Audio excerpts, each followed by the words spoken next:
श्री चैतन्य प्रभु वन्दे नित्यानंद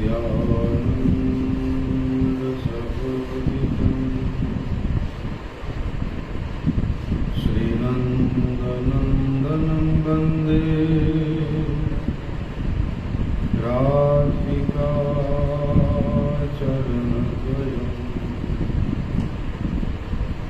गोपीजनसमायुक्तं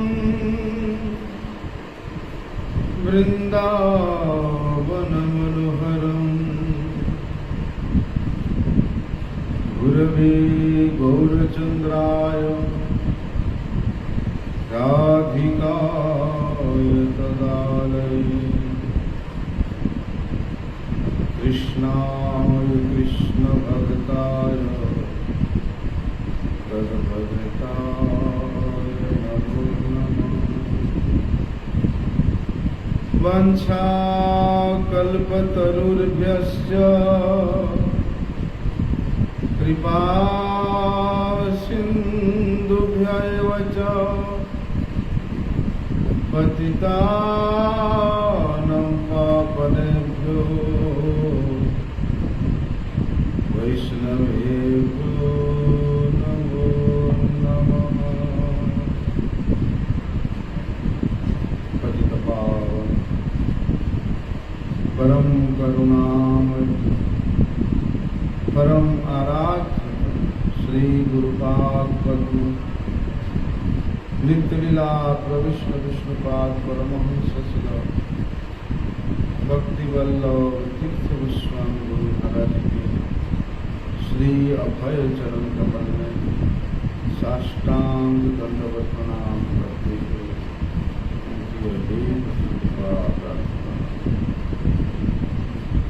परम आराध्यतम शिक्षा गुरुपाद पद्म नित्यलीला प्रविष्णु विष्णुपाद परमहंस शिशिल भक्ति विज्ञान भारती गोस्वामी महाराज के चरण कमल साष्टांग दंडवत प्रणाम करते उनकी हेतु की कृपा प्रार्थना।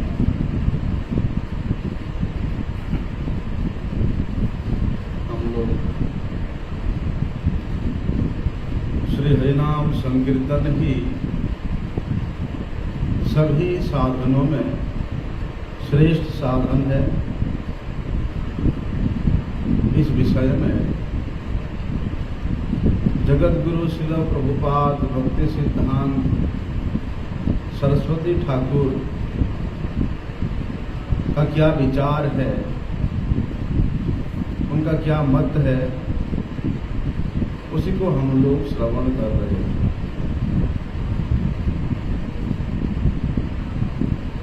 जिस प्रकार 64 प्रकार के भक्ति के अंग बारे में, उससे भी नवदा भक्ति के बारे में, और उससे भी साधन पंचक जो 5 प्रकार के मुख्य साधन है उसके बारे में हम लोगों ने श्रवण किया था।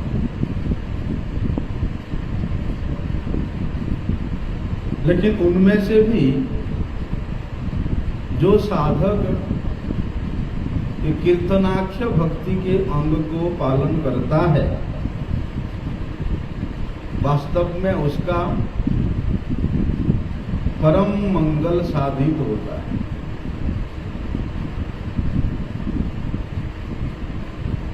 पांच प्रकार के भक्ति के अंगों में जो कीर्तनाख्य भक्ति है, उस कीर्तन करने वाले साधक का बल्कि सभी प्रकार का मंगल होता है। सभी प्रकार का मंगल का मतलब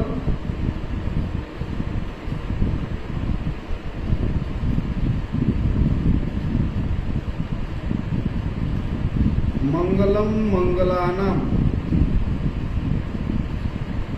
सकल निगम कल्पवल्ली यत् फल प्रसूताम। सभी मंगलों के परम मंगलमय स्थान कहाँ पर है? श्री भगवत पाद पद्म में। इसलिए कीर्तनाख्य भक्ति के द्वारा भगवत पाद पद्म को जितने सरलता से, सुगमता से साथ किया जा सकता है, प्राप्त किया जा सकता है, वो है कीर्तनाख्य भक्ति। इसलिए भगवत पाद पद्म को प्राप्त करना का सीधे सीधे अर्थ है सभी प्रकार के मंगल को प्राप्त कर लेना, सभी प्रकार के मंगल को प्राप्त कर लेना, किसी प्रकार के कोई कमी नहीं रह जाता है। इसलिए भैया जो लोग श्री कृष्ण संकीर्तन करेंगे उससे पहले उस संकीर्तन को श्रवण करना पड़ेगा। श्रवण के बिना आप कीर्तन नहीं कर सकते हो।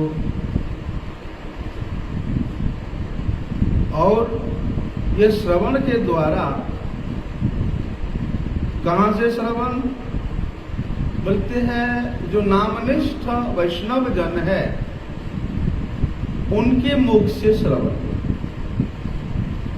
क्या श्रवण? नाम के महिमा का श्रवण। नाम के अंतर में ही सभी प्रकार के साधन अंतर्निहित है। इस तत्व को जानना कि भगवान के नाम कीर्तन करने से केवल सभी प्रकार के भक्ति के अंग, साधन का अंग संपादित हो जाता है। जिस प्रकार से हम लोग अपने पेट में खाने पीने के वस्तु डालते हैं, प्रदान करते हैं, पेट में जाता है, तो हमारे सभी अंग काम करता है ना? पेड़ के जड़ में पानी देने से संपूर्ण पेड़ हरा भरा होता है। बोलते उसी प्रकार ये तत्व समझना पड़ेगा कि भैया मैं तो पेट में खाना दे रहा हूं, तो मेरे आंख, नाक, हाथ, पैर सभी कुछ काम कर रहे हैं। पेड़ के मैं जेर में, उनकी जड़ में पानी दे रहा हूं, पेड़ के मूल में पानी दे रहा हूं, और पेड़ के ऊपर वाला जो पत्ता है वो भी हरा भरा हो रहा है। क्यों? क्योंकि जड़ के साथ वो संपूर्ण पेड़ का जो कांड, प्रकांड, पत्र, पुष्प, फल है जुड़ा हुआ है ना? उसी प्रकार हम लोग पेट में जो आहार प्रदान करते हैं वे पेट ही वहां से शक्ति बना करके हमारे अलग अलग इंद्रियों को देता है। बोलते उसी प्रकार भगवत नाम संकीर्तन साधन से सभी प्रकार के भक्ति साधन का अंग ओतप्रोत रूप से जुड़ा हुआ है। इसलिए केवल मात्र यदि साधक हरिनाम संकीर्तन करता है तो सभी के सभी भक्ति का अंग परिपुष्ट हो जाते हैं। लेकिन इस तत्व को हम लोगों को अनुभव करना पड़ेगा। ठीक है? अन्यथा ऐसा भी विचार आता है, व्यक्ति दूसरे भक्ति का अंग पालन कर रहा है। ठीक है? जैसे धाम वास कर रहा है, श्री विग्रह का सेवा कर रहा है, ठाकुर जी का रोषई कर रहा है, लेकिन हरि कीर्तन से विमुख होकर के कर रहा है, तो वे बाहर से देखने में लगता है कि सेवा कर रहा है, लेकिन वो सेवा नहीं है। उसको इंद्रिय तर्पण कहा जाता है। समझा? ये तत्व को हम लोगों को जानना पड़ेगा कि श्री कृष्ण संकीर्तन के अंदर में, अंतर्भुक्त में सभी प्रकार के साधन का प्रणाली उसमें जुड़ा हुआ है। और बोलते ये सिद्धांत में जिस साधक का जितना अधिक दृढ़ निष्ठा है, जितना अधिक दृढ़ निष्ठा है, वे व्यक्ति ही जानता है कि सभी प्रकार के भक्ति साधनों के अंग में ये हरिनाम संकीर्तन रूप जो साधन का अंग है, ये सर्वश्रेष्ठ है। या इसको साधन शिरोमणि के रूप में भी आप जान सकते हो। क्यों? क्योंकि नाम संकीर्तन करने मात्र से सभी भक्ति के अंग परिपुष्ट हो जाते हैं। यद्यपि श्री कृष्ण संकीर्तन रूपी ये जो साधन का प्रणाली है, इसमें अलग अलग तरह के अलग अलग साधन का प्रणाली दिखाई देता है। इस प्रकार से जैसे कि हम लोग नवदा भक्ति के विषय में श्रवण करते हैं, श्रवणम कीर्तनम विष्णु स्मरणम पाद सेवनम अर्चनम वंदनम सख्यम आत्मनिवेदनम। ये जो नवदा भक्ति है, बोलते ये भी हरिनाम संकीर्तन रूप साधन का एक एक अंग है। इसलिए वहां पर श्री जीव गोस्वामी पाद भक्ति संदर्भ में बताते हैं कि जद्यापिन्या भक्ति ही कलो कर्तव्या तदा कीर्तनाख्या भक्ति संजोगे नैव। बोलते हैं कि भैया इस कलियुग में यद्यपि प्रत्येक जीव के लिए परम कर्तव्य बन जाता है कि वे भगवान का भजन करे, भगवान का भक्ति करे, लेकिन किस प्रकार का भक्ति करे? बोलते हैं कलि युग में दूसरे दूसरे भक्ति साधन का अंग यद्यपि विशेष रूप से अनुष्ठित नहीं हो सकता, और कलि युग में निर्धारित जो युग धर्म है, जो कि जीव प्रत्येक अवस्था में, प्रत्येक व्यवस्था में, प्रत्येक स्थान में कर सकता है, ऐसा साधन वो क्या है? बोलते हरि संकीर्तन। हरि संकीर्तनाख्ये नैव कर्तव्यः। उसको हरि संकीर्तन करना कर्तव्य उसके लिए। लेकिन कविराज गोस्वामी चैतन्य चरितामृत में भी इस बात को स्पष्ट करते हैं कि एक अंग साधे के हो, साधे बहु अंग, निष्ठा होते उपजय प्रेमेर तरंग। जो नवदा भक्ति के विषय में श्रीमद् भागवत में जो वर्णन आता है, यहाँ श्रीमन महाप्रभु जी ने जो 5 प्रकार के श्रेष्ठ साधन के विषय वर्णन किया है, वे पंच साधन के किसी एक साधन का, वे पंच भक्ति के अंग के किसी एक भक्ति के अंग का यदि व्यक्ति अत्यंत निष्ठा के साथ पालन करता है, क्या क्या था? पंच साधन, नाम संकीर्तन, भागवत श्रवण, श्रीमूर्ति सदाय सेवन, मथुरावास और साधु संग। बल्कि ये 5 प्रकार के भक्ति के अंग में से यदि कोई व्यक्ति एक अंग का भी पालन करे, किस प्रकार से पालन करे? बल्कि अत्यंत निष्ठा के साथ पालन करे, तो वही एक अंग के साधन से उसको श्री कृष्ण के पाद पद्म में प्रेम की प्राप्ति हो जाएगा। कलि युग में श्रीमन महाप्रभु जी ने इतना सहज और सरल साधन हम लोगों को प्रदान किया।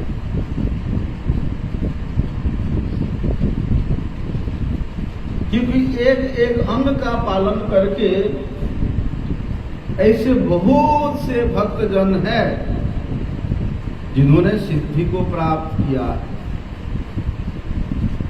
एक अंग सिद्धि पाइला बहु भक्तगण। श्रीमद् भागवत के विचार करो, श्री चैतन्य भागवत का श्रवण करो, तो पता चलता है कि जिस वैष्णव का, जिस भक्त का भक्ति के जिस अंग में, साधन के जिस अंग में निष्ठा है, वे एक ही अंग का पालन करके वे सिद्धि प्राप्त किया है। इसलिए बहुत से भक्ति साधन के ये अंगों में सर्वश्रेष्ठ अंग बताया सरनाम संकीर्तन, नाम संकीर्तन। श्री कृष्ण संकीर्तन ही एकमात्र श्रेष्ठ साधन है, और वो भी इस कलियुग में। लेकिन कई बार ऐसे बहुत से शास्त्र है जो कि अनन्यता पूर्वक एक इष्ट में, और वही एक इष्ट में एक अंग का पालन करता है, आराधना करता है, तो वही एक अंग में भी वहां श्री कृष्ण संकीर्तन ही परिलक्षित होता है, एक अंग के द्वारा।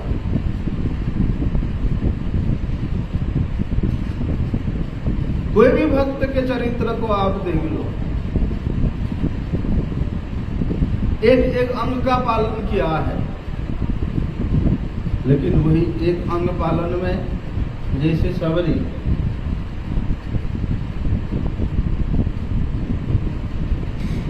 माता सबरी ने कौन सी अंग का पालन किया? नवदा भक्ति में जो दास्य भक्ति का अंग है उसको पालन क्या सेवा किया?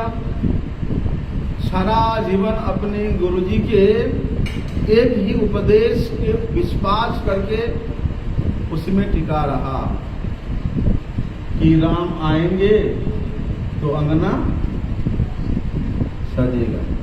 ऐसा नहीं, राम आने के बाद अंगना सजाएंगे, ऐसे नहीं। माता सबरी नित्य प्रति प्रतीक्षा में है कि भगवान श्री राम आ जाएंगे, आ जाएंगे, और वे नित्य प्रति एक ही सेवा करती है, वन में जाती है और बड़े सुंदर सुंदर सुकोमल गंध युक्त पुष्प एकत्रित करती है, और अपनी कुटिया की जो रास्ता है, जिस रास्ते से भगवान श्री राम आएंगे, उसी रास्ता को नित्य प्रति सजाती है। लेकिन ये सजाने के मध्य में भी क्या करती है श्री राम का नाम कीर्तन करती है। इसलिए राम चिंतन के अलावा, नाम कीर्तन के अलावा यदि वे करती बाकी कार्य, तो वे भक्ति का अंग नहीं होता। यद्यपि श्री गुरुपाद पद्म हम लोगों को अनेक साधन बताए हैं, अनेक उपदेश प्रदान किए हैं, तो गुरु प्रदत्त उन उपदेशों में से यदि कोई साधक एक उपदेश को अत्यंत निष्ठा के साथ पालन कर ले, उसी से उसको भगवत प्राप्ति हो जाए। इसमें किसी प्रकार का कोई संशय, एक उपदेश को पालन कर ले, बोलते इसीलिए ये जो पंच अंग है, मथुरावास, साधु संग, जितने भी अंग है, ये हरि कीर्तन को छोड़ करके पूर्ण नहीं होता है।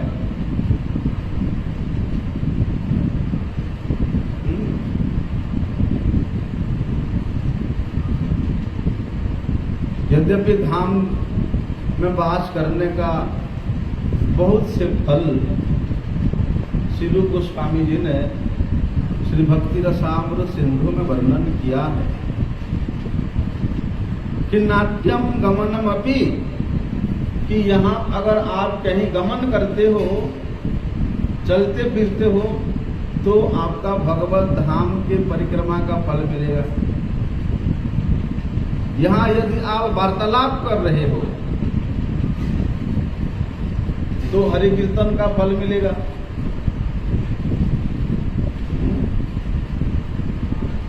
यहाँ यदि आप सो रहे हो तो आपको तपस्या का फल मिलेगा।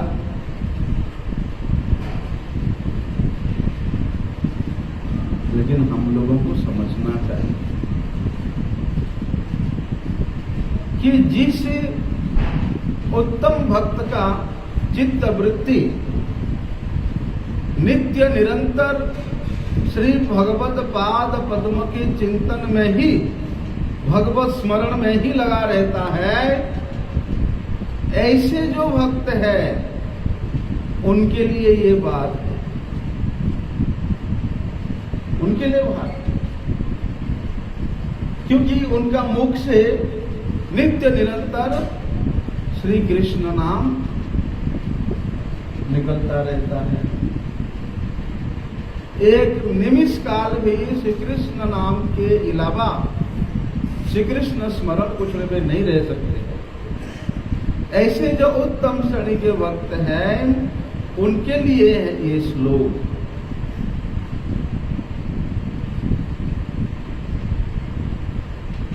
इसलिए कहते हैं कि भैया साधु संग कर रहे हो लेकिन साधु के उपदेश को पालन नहीं कर रहे हो, हैं?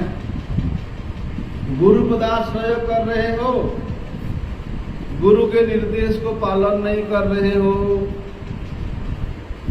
धाम में वास कर रहे हो और श्री कृष्ण कीर्तन नहीं कर रहे हो, तो भैया कोई लाभ नहीं, कोई लाभ नहीं है। श्री नाम के साथ संयुक्त होकर के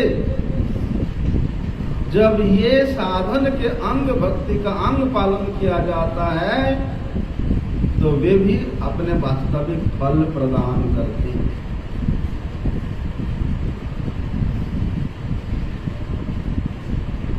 लेकिन एक बात वहां बताया उन्होंने कि यदि आप ये संसार के किसी भी कोना में बैठ करके केवल और केवल हरि संकीर्तन कर रहे हो तो आपको धामवास का फल मिलेगा,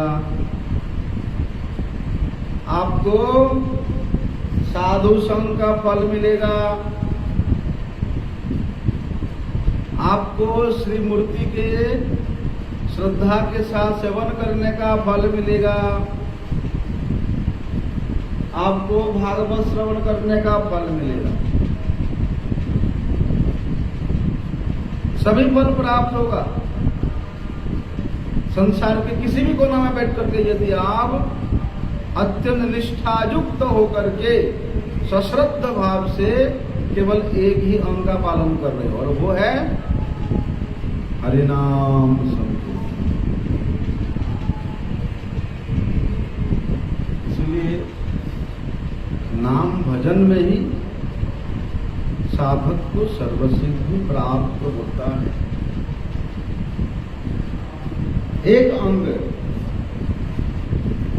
साधे के और साधे बहु अंग, बोलते वही एकांग नाम संकीर्तन के द्वारा उस साधक को सर्वसिद्धि प्राप्त हो जाता है।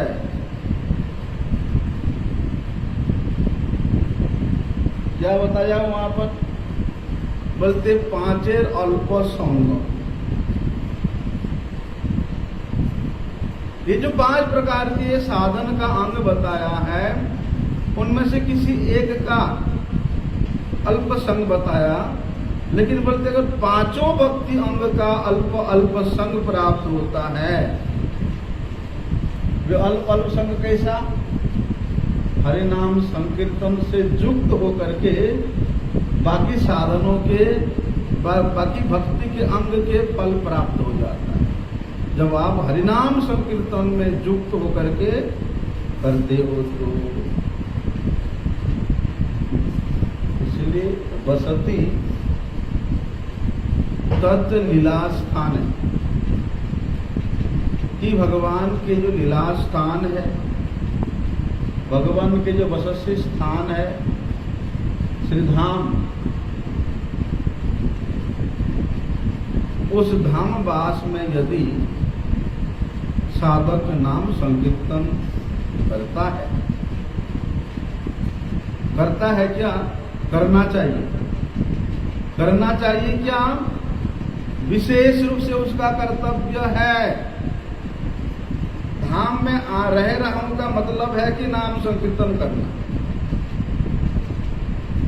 प्रभुपाद जी ने तो यहां तक बताया, धामवासी वैष्णव के लिए दूसरा कोई कृत्य नहीं, एक ही कृत्य है नाम संकीर्तन। साधु संगे नाम कीर्तन, यही मात्र चाहिए। साधु संग में नाम संकीर्तन के अलावा और दूसरा कोई कृत्य नहीं होना चाहिए, है ही नहीं।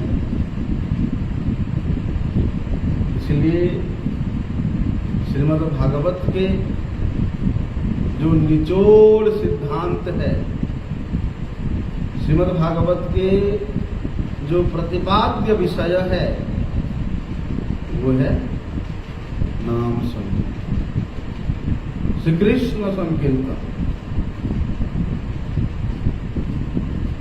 हम लोग तो ऐसा श्रवण करते हैं, श्रीमद् भागवत वर्णन आता है कि सुनताम श्रद्धया नित्यम पुण्य श्रवणम कीर्तनम, कि नित्य प्रति श्रद्धायुक्त होकर के पुण्य श्लोक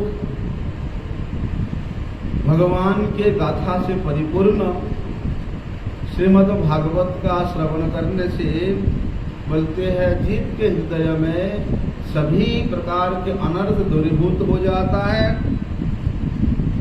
और उसको जो वस्तु चाहिए, उसका जो प्रयोजनीय वस्तु है,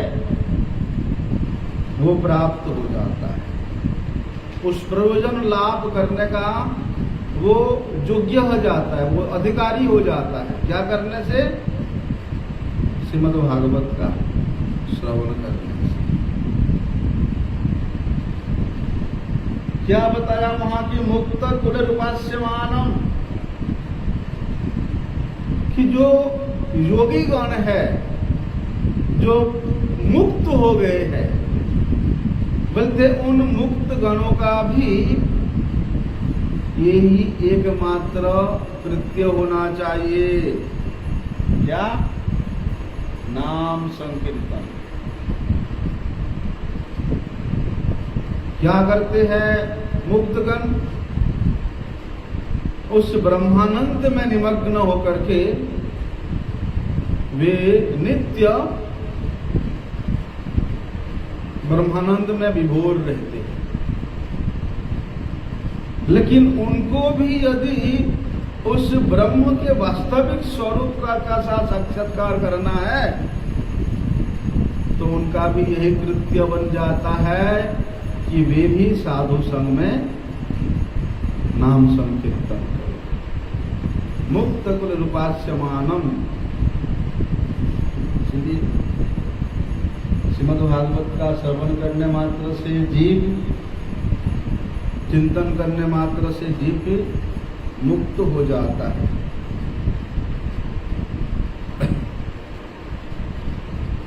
इसलिए श्रीमद् भागवत श्रवण करने का फल क्या है? हरि संकीर्तन में मन लगना, श्री कृष्ण कीर्तन में मन लगना। ये भागवत श्रवण का सबसे श्रेष्ठ फल है। अभी अर्चन के द्वारा, अर्चन का मतलब क्या है? अर्चा विग्रह का अत्यंत आग्रह के साथ सेवा करना ही अर्चन है। लेकिन उस अर्चन पद्धति में भगवान के नाम से युक्त जो मंत्र है, उसमें मंत्र ऐसा व्यवस्था दिया गया है कि जो मंत्र की भगवान के नाम से युक्त है। इदं श्रीं क्लीं राधा कृष्णाभ्याम नमः, कि भगवत नामात्मक जो मंत्र है उसमें प्रयुक्त हुआ है। क्या होता है उससे? इसी से केवल अर्चन नहीं होता है, इसी से नाम संकीर्तन भी हो जाता है ना। इसलिए अर्चन पद्धति में ऐसा बंधन आता है कि अर्चन करने से पहले भी नाम संकीर्तन करना, अर्चन करते करते जो मंत्रोच्चारण होता है उसमें तो नाम संकीर्तन हो ही रहा है, और अर्चन करने के उपरांत भी नाम कीर्तन करने का विधान है। जो पुजारी है, जो पूजक है, विष्णु सभी अर्च पूजक है, सभी विग्रह पूजक होना चाहिए। जो उस मंत्र को उच्चारण करने वाला है वे अपने आप को कहाँ देखना चाहिए कि मैं भगवान के श्री नाम के चरणों में पड़ा हुआ हूँ, अर्थात अपने आप को भगवत पाद पद्म में अर्पण कर देना चाहिए। बोलते इस प्रकार भगवत अर्चन करते करते, भगवत नाम को उच्चारण करते हुए जो मंत्र की आराधना होती है, उस मंत्र आराधना करते करते जब उसको सिद्धि की प्राप्त हो जाती है, अर्थात जब मंत्र सिद्धि हो जाती है, फिर ऐसी अवस्था में उसके मुख में हमेशा नित्य निरंतर भगवान के नाम नृत्य करते रहते हैं। ऐसे में कई महात्माओं को देखा कि वे रात को सोते हुए भी उनका जीव चल रहा है और उनके उंगलियां भी चल रही थी।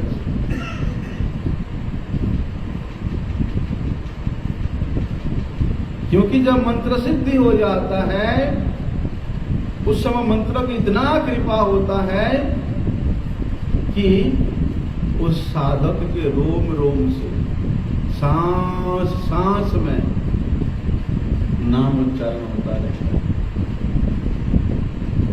हम लोग तो सोचते हैं कि अर्जुन ये तो महान वीर थे, महान योद्धा थे, भगवान के सखा थे,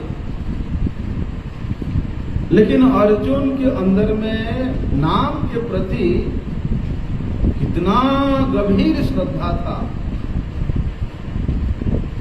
अर्जुन द्वारिका गए हुए हैं और भगवान ने रुक्मिणी देवी को निर्देश दिया, मेरे सखा आया है, इतना दूर से थका हुआ, उनका खाना पीना और विश्राम करने का व्यवस्था करो। रुक्मिणी देवी ने बड़े सुंदर व्यवस्था कराया और अर्जुन खा पी करके थके हुए थे, वो पलंग पे लेटे लेटे नींद आ गया। भैया जिस महल में अर्जुन सो रहे हैं वो रुक्मिणी देवी के महल के बगल में था। अर्जुन तो सोए हुए हैं, लेकिन उनके कमरे से भगवान के नाम उच्चारण हो रहा। श्री कृष्ण श्री कृष्ण श्री कृष्ण श्री कृष्ण श्री कृष्ण। रुक्मिणी देवी देखते इतना देर से ये रूम से भगवान के नाम उच्चारण कौन कर रहा है? अर्जुन तो सोए हुए हैं। वो जा करके देखती है अर्जुन सोए हुए हैं और अर्जुन के प्रत्येक रोम से भगवान का नाम निकल रहा है। भैया अर्जुन के ऐसे प्रेम की अवस्था को देख करके रुक्मिणी देवी मूर्छित होकर के वहां गिर पड़ी। फिर संदेश किया और पाठ डालने के ऊपर धीरे धीरे सभी वहां पधारे। जो अर्जुन को देखता है कि अर्जुन के अंग अंग से रोम रोम से श्री कृष्ण नाम निकल रहा है, ये सभी पाठरानियां कोई बजाने लगी, कोई नृत्य करने लगी, कोई प्रेम विभोर होने लगी। ऐसा अवस्था जब मंत्र सिद्धि हो जाता है तो उसी समय उसके मुख से नित्य निरंतर भगवान के नाम कीर्तन होता है। भगवत नाम वहां नृत्य करते रहते हैं। इसलिए नाम संकीर्तन कौन कर सकता है? वहां बताया है कि जेन जन्म सतैरपि जेन जन्म सतैर पूर्वम वासुदेव समर्चितः तदमुखे हरिनामानि सदा तिष्ठन्ति भारत। कि भैया पहले पहले जन्म में जिन्होंने वास्तव रूप से भगवान वासुदेव का सम्यक रूप से अर्चन किया है, क्योंकि अर्चन का मतलब केवल पूजा नहीं है। उस अर्चा विग्रह के प्रसन्नता के निमित्त, उस अर्चा वस्तु के सुख के निमित्त यहाँ जितना भी कार्य होता है वे सभी अर्चन ही है। तो इसी प्रकार जो साधक सौ हजारों जन्म से भगवान वासुदेव का सम्यक रूप से सेवा किया, अर्चन किया है, तदमुखे हरिनामानि सदा तिष्ठन्ति, बोलते उसके मुख में भगवान का नाम हमेशा अनर्गल रूप से विगलित होता है। उसके जिह्वा में भगवत नाम नित्य विराजमान रहते हैं। भगवत नाम वहां अपना वास्तविक स्वरूप को प्रकाट करके त्रिभंग भंगिमा रूप वंशीधारी अपरूप, वो रूप प्रकट करके उसके जिह्वा के अग्रभाग में वे नटराज नृत्य करते रहते।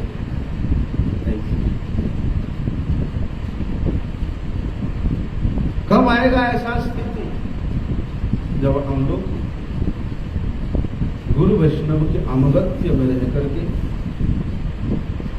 भगवान के नाम को अत्यंत सश्रद्ध युक्त होकर के हम साधन करेंगे, आराधना करेंगे, तब जाकर के ऐसी मंत्र सिद्ध की स्थिति प्राप्त होता है।